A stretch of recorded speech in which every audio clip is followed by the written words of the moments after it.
I'd like to take a second and welcome Dave Savage. He's going to be on our call. As we do every single time, we're going to show a video that I really like. This is of Lou Holtz, and he is giving a speech to a church. So there's a little bit of a church connotation. So if that is upsetting to anybody, I apologize in advance. But he's talking to a parish at a Catholic church. I think it's one of the best speeches I've heard. And then we're going to use that as the context to talk to our good friend Dave Savage, who's here. We're going to interview him on any questions that he has around motivation, how he stays motivated, anything. So if you guys have any questions that you want me to ask him too, you can put into the chat box. So without further ado, here we go. With a silver spoon in my mouth, I know. I'm born in West Virginia. And I went by where I was born last night, about 10:30. I was born in a cellar at home, delivered by Dr. McGraw. We had one bedroom for my sister, myself, and my parents. We had a half bath and a kitchen. 7.5 years we lived in that place. There was no welfare. There was no food stamps. There was no safety net. But I always had plenty to eat.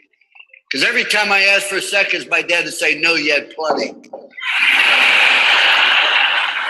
But the reason I was born with a silver spoon, my dad had only gone to the third grade. Well, why was I born with a silver spoon in my mouth? Because I was taught by my parents that life's a matter of making choices, wherever you are, good or bad, because of choices you make. Don't blame anybody else, but if you get an education, you're willing to work and overcome problems and difficulties, in this great country, you can amount to something. That's why I was born with a silver spoon. I was in this country and I was taught personal responsibility for choices you make. When we talk about a commitment to excellence, that's a choice you make. Having hopes and dreams and ambition. See, I think that is absolutely critical. Don't make the mistake I made. I've done a lot of dumb things, but let me tell you one thing I regret. We went to the University of Notre Dame. We took a program on the bottom. We took it to the very top. And for 9 straight years, we went to a January 1 bowl, the sugar, the cotton, the orange, and the fiesta. Nobody's done it before. Nobody's done it since. We put it on top and we maintained it. That's the thing I regret the most. See, there's a rule in life that says you're either growing or you're dying. The tree's either growing or it's dying. So's grass, so's a marriage, so's a business, so's a person. Doesn't have a thing to do with age. My birthday candles cost $4 But it has everything to do. Am I trying to get better? Am I trying to prove? We got on top and say, this is pretty good. Let's maintain it. Let's not take any risk. We finished second in the country at Notre Dame. Everybody called me an idiot. Guy finishes last in medical school. They call him doctor. It doesn't seem fair. When I left Notre Dame, I never thought I'd coach again. Where do you go from Notre Dame? According to my mother, you go directly to heaven. You sit by the Pope. You don't coach anymore. And then I went to live in a town where the average age was deceased. And what I found out, I wasn't tired of coaching. You have to have something to hope for, something to dream. And even though you've done great things so far, what's going to happen now? I want to give you a simple plan. Life doesn't have to be complicated. I try to keep life simple. Do you realize there are only 7 colors of the rainbow? Only 7. Look what Michelangelo did with those 7 colors. There's only 7 musical notes. Look what Beethoven did with those 7 notes. There's only 10 numbers. Look what Bernie Madoff did with those 10 numbers. The point I make is it doesn't have to be complicated. See, you need 4 things in your life. If you don't have any of these 4 things in your life, you're going to have a tremendous void. See, everybody needs something to do. Number 2, everybody needs someone to love. Number 3, everybody needs someone to believe in. In my case, is Jesus Christ, our Lord and Savior. But the 4th thing you need your life, Jesus to hope for. There's never a right time to do the wrong thing. And there's never a wrong time to do the right thing. think it's right to be honest, right to be on time. See, ladies and gentlemen, enjoy life. Have fun. You're going to have problems. You're going to have difficulties. That's part of life. And don't tell people about your problems. Do you know that 90% of the people don't care? And the other 10% are glad you got them. So you're better off keeping yours up. You're going to have problems. But have fun with what you're doing. People say, did you have fun doing the ESPN? Not really.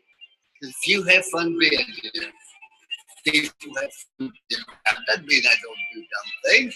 And sometimes I wasn't real honest. Do everything to the best of your ability with time allotted. You know, ladies and gentlemen, not all of us be All-American. Not everybody can be first team. Everybody can be the best you're capable of being. And I want to tell you, if you want to fail, you have the right to fail. That's what's great about this country. You do not have the right to cause other people to fail because you don't do everything best your ability. When you join a spouse, you bring a child in the world, you join a business, you join a team. You have obligation, responsibilities that you owe it to other people to do the maximum you can in each and everything you do. It's not complicated. The last rule, to show people you care. You walk in the room, gratitude, hey, here I am, look at me. It's like, no. Gratitude, there you are. How can I help? I wish I knew those 3 rules when I was 21. I've used them for the last 40 years. There's a statue of it at Notre Dame. I guess they need a place for the pigeons to land, but if you go look at it, just don't look at 3 words on the pedestal. Trust, commitment, love. Mm-hmm. All right, guys. So as I spoke about, we have on our call today, our motivation call, Dave Savage. You know, when I look at our industry, there's not many people that I look to and be like, that guy is absolutely killing it in every certain way that wakes up. Guys, I get messages from him sometimes that's early for me, and he's 3 hours behind time. I swear I've done that where I've woken up, the first thing I looked at, and I'm like, God, he's 3 hours behind me, and I've gotten an early warning. God, that must be like 4 something for him. You know, he wakes up every day. He cares about people. He's so successful. He's helped so many people and so many people in the mortgage thing. I would argue that he's the most recognizable mortgage person. He just fell over in his chair, it looks like. Did you like that introduction? Not that you just fell over. No, my lights went out in my room, so I had to turn them back on. So in mine, I can't think of somebody in our industry, guys, that's more recognizable than Dave Savage. So let's everybody give him a round of applause. Just a little golf clap, because I know we're all at work right now. But a little golf clap. Give me a little knuckles. There you go. So Dave, thanks a lot for coming here and helping us out with motivation today. As I said, you know, and what was in the video is Lou Holt said one of the rules, you're either growing or you're dying. So how do you stay motivated? What motivates you? So after how many years, you give a little brief context to how, you know, how long you've been in the business, how many people you serve. What motivates you today that you wake up and go, hey, you know what? I want to keep serving. Right on. Well, I have been in the mortgage business since 1986. You know, I was a broker. I learned how to be a top loan officer the hard way, but it was certainly the fun way. Loved it. You know, in my role at Mortgage Coach, you know, you say I'm killing it. You know, I'm just fortunate that I've never had a better community of professionals that I serve. You know, so I mean, we've got the Mortgage Coach community is a lot of great loan officers that kill it. And if I have one gift, well, no, if I had 2 gifts, which really tie into the question that you had, and I don't know how much of it is just I was born with it and it's truly a gift from God, and how much of it I've developed and I get personal credit for, I really don't know. But I have an insatiable thirst for curiosity. I mean, I'm a very curious person. I mean, we get to a vacation spot and I'm like, let's go explore. You know, I get to a new hotel. What do I have at my disposal? I mean, I'm a very naturally curious person, have been my entire life. I've always been a morning person. You know, my parents used to have to hold me in the house before I went out and woke up all the neighbors. So, you know, it was a curse and a gift. So early riser, huge curiosity. And then if I had another gift that I don't know if it's just a gift or something I've developed, I do think I have to work at it. And that's just grateful. You know, I am, you know, I'm super grateful for everything. You know, I mean, I think bad things could happen to me and I would still be grateful because I am just so hardwired that, you know, the harder it gets, the better I get. And you know, even when bad things do happen to me, and you know, I just, you know, I'm so grateful about so many more things that I can't help but be fired up. So those are my if I had two superpowers, those are the two. Love and waking that, up guys. early is certainly a good thing. Curiosity. At least for me. Yeah, curiosity and gratefulness. Love that. So hey, so as you look out, like if you come into this moment, you look out over the next 3, 5, 7 years in the mortgage business, what excites you about what you see in the future of the mortgage business? Well, I have those gifts. I was born with dyslexia, and I am legit ADD. You know, so those are like, I was the kid taking Ritalin at school. Now the world is ADD. So early on in my career, because I couldn't spell, couldn't write, you know, I don't even know how I graduated from high school and almost graduated from college, but I did. I think it was easier then. But I learned to love technology. So I was an early adopter of ACT because of those disadvantages that I had. And so when you ask me where are things 5 years from now, 7 years from now, and really today, you know, the human machine partnership is just getting more and more obvious to everybody. That you know, we want to kill it, we need to leverage technology in a super intelligent way. And I just think that I'm already seeing a shift in our industry where you're seeing teams, you know, that's a trend. You're seeing loan officers who leverage technology better than those who don't, make more money in less time. And I just think the difference between the have-nots and the haves is gonna scale. And 5 to 10 years from now, you know, the man-human machine is just gonna be like this. You know, in terms of tech, I think voice. I think it's obvious that voice is an interface that we all need to master. I would tell everybody on the call, you know, if you're not using voice to text, you know, really training yourself to leverage voice in everything that you do, search, text. You know, if you don't already have an Amazon or, you know, voice in the cloud interface, get one, learn how to use it, get your news on it. You know, voice is, you know, definitely the next, well, it's not next, it's happening right now. All the top futurists think that, you know, over the next 2 to 3 years, it's big. But anyways, long answer, but I just see, you know, the human machine partnership being ubiquitous even more than it is now. Love it, man. I agree with that as well too. I really believe, guys, that for tech is to embrace it and not fear it. We always fear things we don't understand, and that's fair, right? To learn it, to get the learning curve. But I believe that in the future, it's the loan officer that's going to win is somebody that has embraced tech and uses tech to help out and to serve greater the human that's in front of them. That's where I think we're going. So I think it's something not to fear. I think it's something to embrace and to love. So Dave, why did you create Mortgage Coach in the beginning? And then why would a loan officer use Mortgage Coach now and especially in the future? So again, kind of getting back to that, I was that guy that needed tech to be my best. Also, I've always had really high standards. I'm super competitive. I like to win, whether I'm playing cornhole and horseshoes. But, you know, I mean, my son was playing quarters yesterday and I wanted to crush him.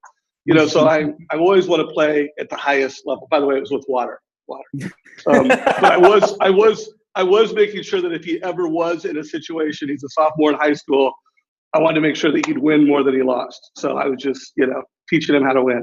But anyways, So I was a loan officer, top producer. My big epiphany came when I figured out that selling is just as easy as wowing people, surpassing their expectations. You know, I walk up as a loan officer. They think that I'm the transaction guy. I got the pager, by the way, that dates me how long ago I've been in the business. You know, and I wanted to be different. And so I had developed this value proposition that my advice makes a difference. I believed it. By the way, it was true. I mean, I don't think I had any peers that could look at a mortgage situation and go, you should do this, this, that, and the other thing.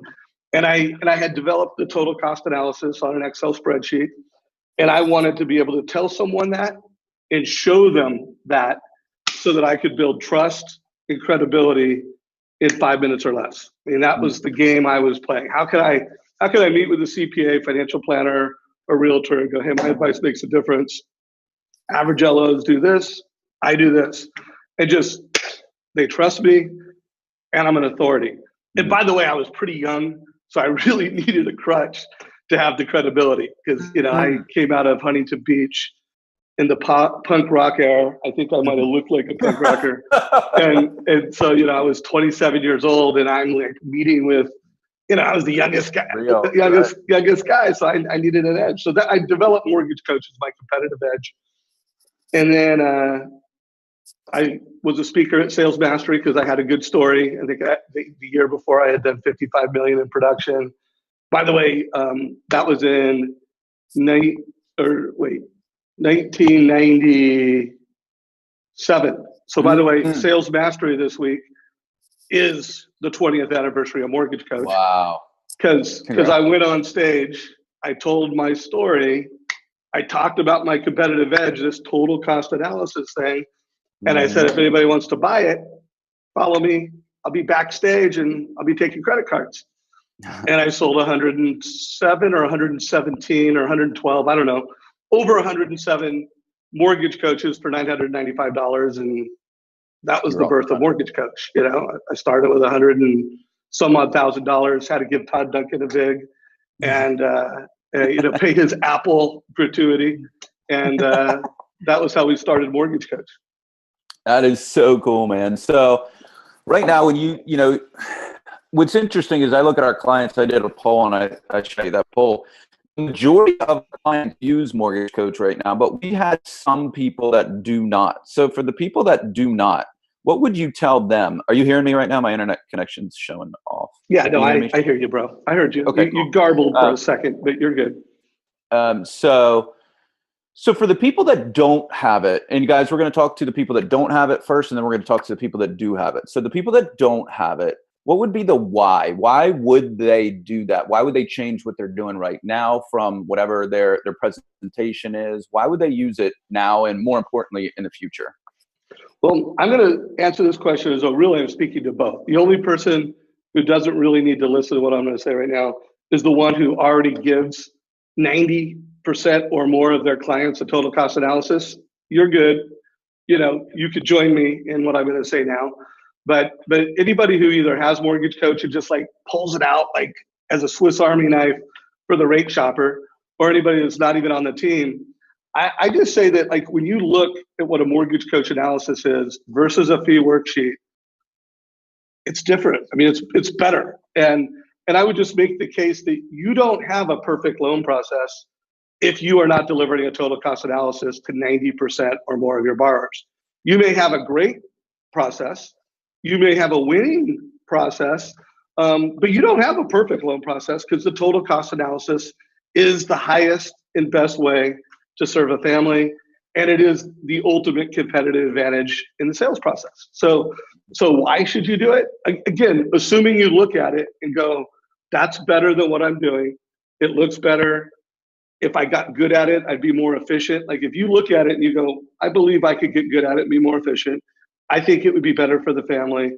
And I think it would give me a competitive edge. If those are the answers, then you should implement it and make it part of your perfect loan process. And it really just comes down to the pain of change. You know, can I overcome and, you know, just like learning to work out and losing weight, like, can I create a rhythm to go to the gym? Can I create a rhythm to eat healthier? whatever it is, that's really what it comes down to. Is it's just adopting Mortgage Coach is just overcoming the pain of change, you know. But that's why you should do it, and that is the hurdle. So it's not an easy hurdle to overcome. No, it's not. So let's address the latter first. So the people that have Mortgage Coach. So when I did the poll, I saw there was 3 types of people. They said, I have it, I love it, I use it. And you address them right in the beginning. We have a lot of those actually, that I have it, I love it, I use it, that do it already. We had probably 33% that said, I have it, I don't use it that much. I'd love a mastermind around, I have some questions around it. There was a lot of people that jumped in and offered their services to help. I really appreciate you guys jumping in and helping the other members. That's really, really cool. And I appreciate that. Dave and I are going to do a mastermind on, I want you guys to write this down, on October 23rd at 11 a.m. So right after Motivation Monday on October 23rd at 11 a.m. EST, 8 a.m. PST. We're going to allot an hour. So bring your questions there. We're going to do a mastermind. Dave's going to share best practices.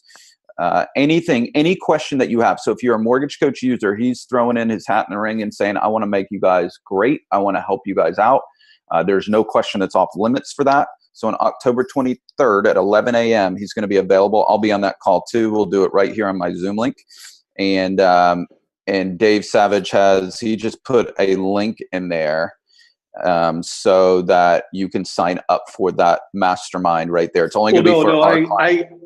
By the way, I put the link, if you weren't on the Mortgage Coach team, just a direct link to sign up, okay, FYI. Yeah, you'll do the mastermind. Yeah, so we're going to do that, guys, on this link. Both of us will be there and we'll help facilitate that. So bring any questions. We'll share best practices, anything. This is just for our clients. So this is really cool. I appreciate you doing that, Dave. For the people that do not have Mortgage Coach, let's talk to them right now, Dave. What can we do for them to help them? First, let's talk about the details. If they want to sign up or if they want any more information, where would they get that information? And then we'll get into our offer. Yeah. So, well, I mean, it's $90 a month if you're not with a company that is a partner of ours. If you are with a company that's already, has Mortgage Coach, there's some in-house way to do it. But you can email me, Dave at Mortgage Coach. I would put you in the loop with the right people. If you know that your company doesn't have it and you want to sign up, it's $90 a month. And I did put a link where you can sign up directly online. If you email me saying, hey, Dave, I signed up, I will throw in a month free. So on the back end, we'll take care of that. So sign up, month free for anybody who's not on the team that wants to sign up.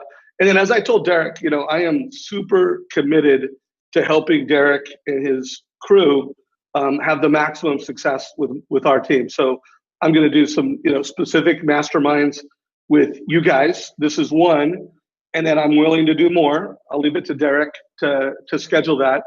I also urge that the people on this call that already have developed call it the Mortgage Coach habit. Every family's getting a TCA.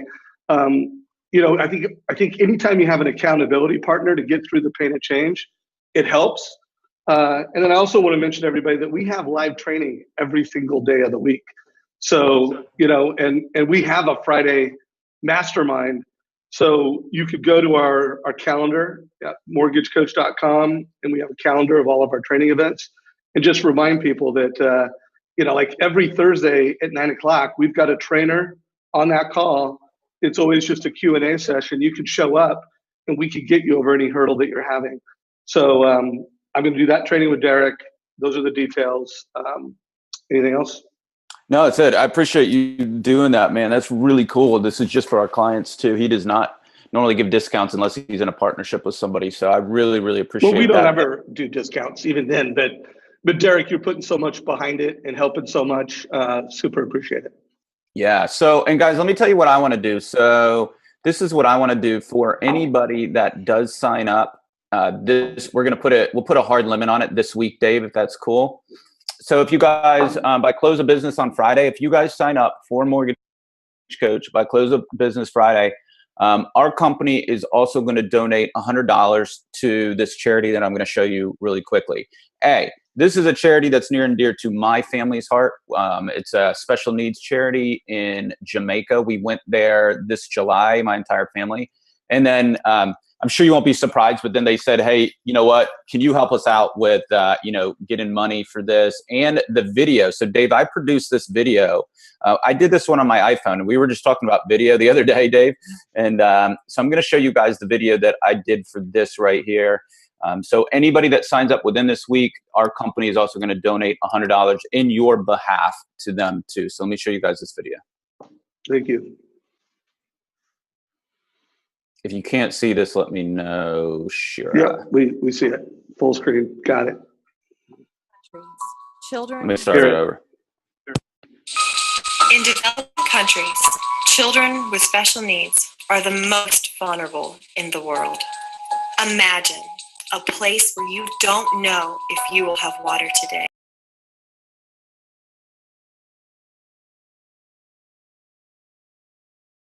With no access to a wheelchair.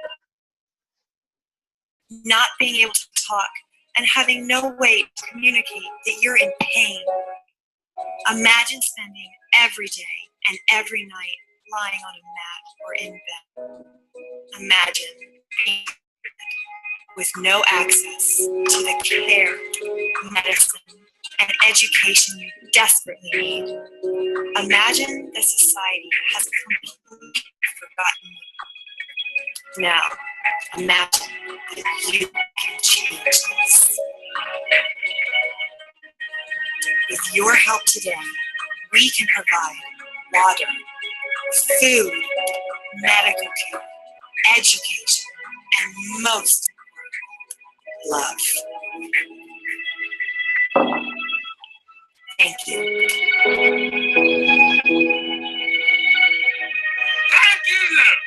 Thank you. Thank you. Thank you, everyone. Thank you. Welcome very much. Thank you, everybody. God bless you.